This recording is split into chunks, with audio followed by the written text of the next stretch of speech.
I was an early adopter of the PlayStation VR2. Was it a mistake? Let's find out in this Tech Toy Review. Hello everyone, Nasty Nate here with another Tech Toy Review, but this time I wanted to do a 1 year later review on my PSVR2 headset. Let's dig into it. When the PSVR2 was officially announced on November 2nd, 2022, I was on the cusp of buying Valve's Steam VR headset, the Valve Index. I then started digging on the PSVR2, rummaging through rumors, tech specs, and games looking to see if it was going to be my first VR headset, and at that price point, probably my last. The tech specs on the PSVR2 were truly tantalizing. The ultimate decision that made me purchase the PSVR2 was the tech. With the PlayStation 5 selling like hotcakes and the relatively good reception of their first PSVR headset selling 5 million units over its lifespan as a console-only headset, I thought, hell yeah, let's do it. The price was a whopping $820 Canadian plus taxes with the Horizon Call of the Mountain bundle. People thought I was f***ed in the head, but you know what? I didn't care. I wanted it very badly, and I scrummaged around and saved all my peanuts until one day I was able to pick it up.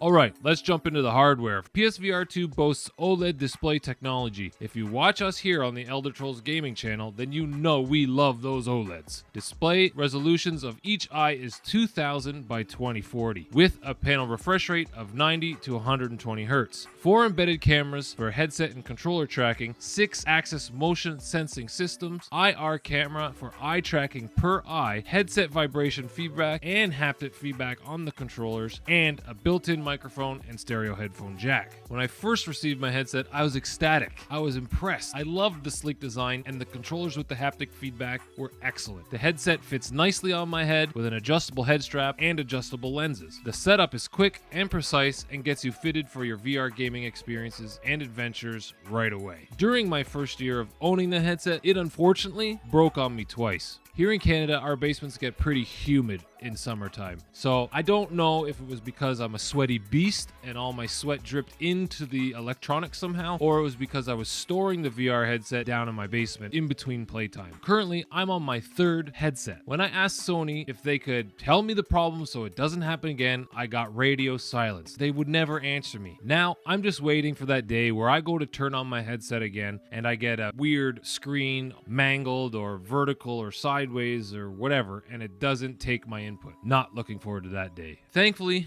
it all happened under the year, and each unit I got back had a different serial number, so I know they didn't repair my headset. They either got me a new one or maybe a refurbished one. I highly recommend getting one of those headbands or sweat caps so the sweat isn't pouring down your face, into the headset, and into the electronics. Alright, let's jump into the visual and audio experience of the PSVR2. PSVR2 was the first consumer VR headset on the market to support foveated rendering. Hey Nasty, what the fuck is foveated rendering? Well, I'll tell you. When a game utilizes foveated rendering, it uses the eye tracking in the VR headset to pinpoint where you're looking and render the resolution at that point at the highest resolution possible, while your peripheral vision is rendered at lower resolution. When this is implemented in a game, it is absolutely brilliant. One of the main reasons I went with the PSVR2. From what I've seen and played, the PSVR2 visuals are stunning. I was absolutely blown away when I spun up Horizon Call of the Mountain. It used everything that headset had to offer, using those OLED panels, HDR, foveated rendering, eye tracking, and the haptic feedback. It was an awesome experience. The PSVR2 does, however, suffer from what's called Mura.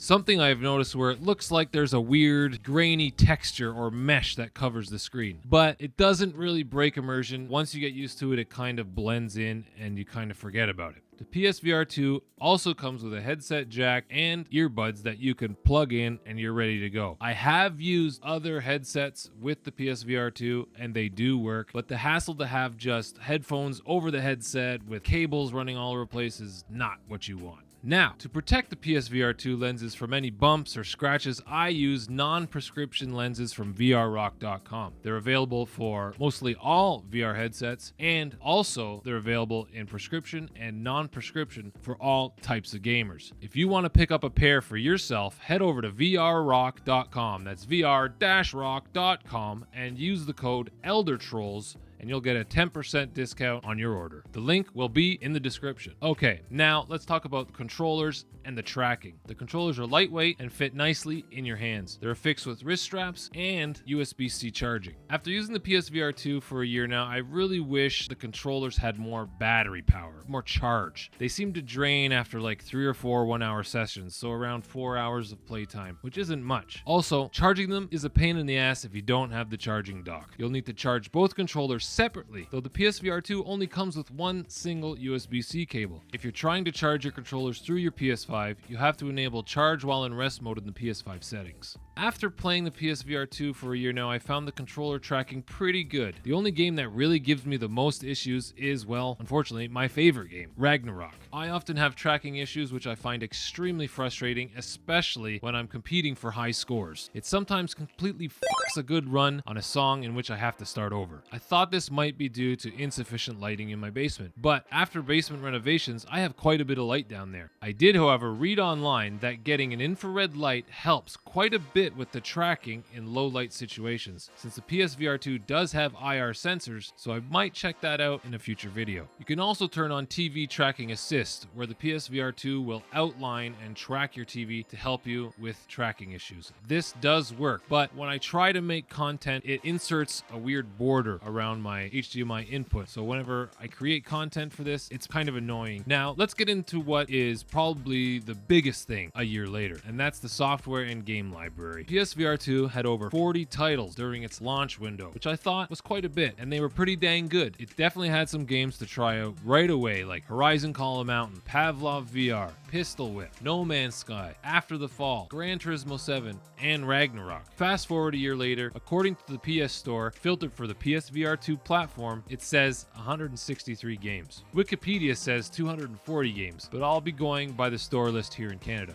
For me, that's a pretty good catalog, with a few VR exclusives you won't be getting anywhere else, like Gran Turismo 7, Resident Evil Village, Resident Evil 4, Synapse, and Firewall Ultra, to name the big ones that come to mind.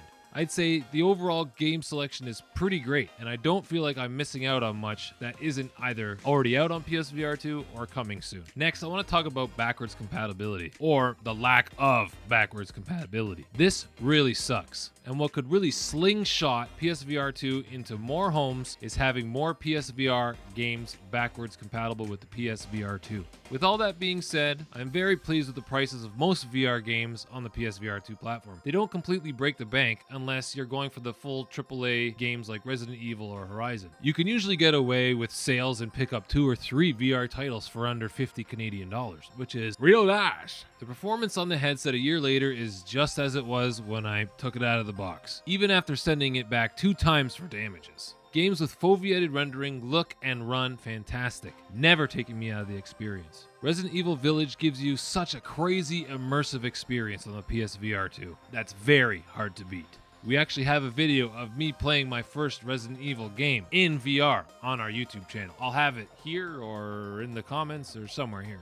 PSVR2 has plenty of multiplayer games, and having experienced a few online with random players, it's always been a pleasant experience. A few games like After the Fall, a zombie shooter, was extremely fun to jump into with a bunch of random people online just to slay zombies. Gran Turismo, another I did a few races online, and what a fantastic experience before, I got sick. And Pavlov, a Counter-Strike-like game that has you PvP against other teams, planting bombs and killing each other. All my experiences playing online multiplayer has been pretty great, except for my favorite game, Ragnarok, which is a VR rhythm game. I absolutely love Ragnarok, but I wish they could bring full cross-play compatibility to the PSVR2 just like they do with all the other multiplayer games. Right now you can only enable cross-play leaderboards, and even then it's pretty finicky. You currently can't join or matchmake online games. You have to go to their Discord or go to their forums, look for other people on PSVR2, set up a time and date, send each other a lobby code, and then play. It's quite a hassle, and something I don't want to bring myself to do. Which brings me to my next point. crossplay. I should have thought about this before purchasing PSVR2. Sony hates enabling crossplay. We know that. It's gotten better over the last year, but don't expect Sony to hand over the crossplay keys to a brand new dev and a brand new game anytime soon. This is something you're going to need to accept if you're purchasing or plan on purchasing PSVR2. Some games are impossible to find people to play with online because they're not crossplay, which will have you waiting in matchmaking for up to 10 minutes, which brings me to my next point before I conclude. Let's take a look at the future of the PSVR2. The install base for the PSVR2 is not good. The sales haven't been good to the point where I can't find any data or stats other than the 600,000 they sold in the first couple of months. Also, the investment of having to buy a PS5 and then a PSVR2 to start playing PSVR2 titles is a very hard sell to people outside the Sony ecosystem. In Canada, you're looking at $600 for the console and then another $750 for the headset. That's $1,350. The Meta Quest 3 128 gig version is only $650, and you don't need another piece of equipment to play games on it. You can play the games right off the headset. Even a year later, I haven't seen any PSVR2 discounts or bundles or bundled discounts or anything to incentivize people to jump on the platform. The PSVR2 is a very hard sell to people outside the Sony ecosystem. I'd say it's even a hard sell for people inside the Sony ecosystem. It's like Sony completely forgot or stopped trying to sell this thing to people. And it sucks. They need to wake up, slash some prices, make some bundles, get this into people's hands. Or what's the point? Just do something. Because if you don't, why are devs going to make games for the PSVR2 when they have the Quest 2 or the Quest 3? Then they can just take their sweet ass time porting everything over to the PSVR2 like 2 years later. To breathe new life in their strategy for selling the PSVR2, they need to 1. Offer a fucking sale every once in a while. 2. They need to make crossplay easier and more accessible for multiplayer games on PSVR2. Number 3. Exceptional PSVR2 exclusives. We need more exclusives. You need to follow up more on awesome games like Horizon Call of the Mountain, Gran Turismo 7, Synapse, Resident Evil Village. Those are the things that are going to sell this headset. We need more of those. I find it's going to be a very difficult sell, like I've said before, for people outside of the Sony ecosystem. But the PlayStation 5 has sold 50 million copies. We just need to get more of those players in the VR ecosystem. Now, after watching the Sony State of Play in January, we saw a glimpse at 2 PSVR2 titles, and both weren't exclusives. Metro, although looks great, is not a PSVR2 exclusive. Legendary Tales, not a PSVR2 exclusive. What are you doing, Sony? You have all these fantastic development teams, and you're really taking your foot off the pedal with the PSVR2. Now, it's time to wrap this up. So, was it a mistake buying the PlayStation VR2 on launch? Well, I'd have to say no, not at this time. The tech behind it is going to be relevant for quite a while. And there are plenty of games out currently that I'll just have fun playing and playing and playing. And there are plenty of great games at reasonable prices. I've thoroughly enjoyed all the time I've spent playing my PSVR2 games. This is where I might change my tune. If you are looking to get into VR gaming, you're gonna have to ask yourself a few questions like, number 1, do I own a PS5? Number 2, do I play a lot of multiplayer games? Number 3, do any of my friends have VR? Number 4, are any of my friends planning on getting VR? Number 5, do I care more about single player VR experiences? Number 6, do I care what company is stealing my data? If you can answer all of those truthfully, you'll probably get your answer. PSVR2 has some great games and exclusives, just like their PS5 game catalog. It's been a year. I'd have to say that there's not one game that I could try to sell a PSVR2 with to one of my friends or to anybody outside the Sony ecosystem. There's not that killer app that is making people go spend $1,350 to play a game. They do have some of the best studios under their belt, which could possibly make the next big VR gaming experience, but we haven't seen or heard of anything massive lately, even after the State of Play. Another thing that came to mind was playing VR with my wife. There's no way in hell I'm buying another PS5 and a PSVR2 headset to play VR games with my wife. I'll just tell her to get a Quest 3, and then we have to pray that crossplay comes out for our favorite multiplayer games. This is what I'm talking about. This is a hindrance. So in the end, to conclude my conclusion, I recommend the PSVR2 for people who are already in the Sony ecosystem and are quite diehard Sony fans. You must have faith that they are going to start ramping up marketing and actually trying to sell this by bringing out fantastic, exclusive PSVR2 games. If you can't bring yourself to believe that, then just get a Quest 2 or 3, because it's going to be easier to sell those to your friends than it is buying a PS5 and then a PSVR2 headset. When I purchased the PSVR2, none of my friends even wanted to touch VR or had PCs that could play VR. But they did have PS5s, so maybe in the future they'll pick up a PSVR2 headset, or they'll just go get a Quest 3 for $650 and play with millions of other players on the Quest 3 platform. If I had to rate the PSVR2 with a score out of 10 for over the last year, I'd give it a 7.5.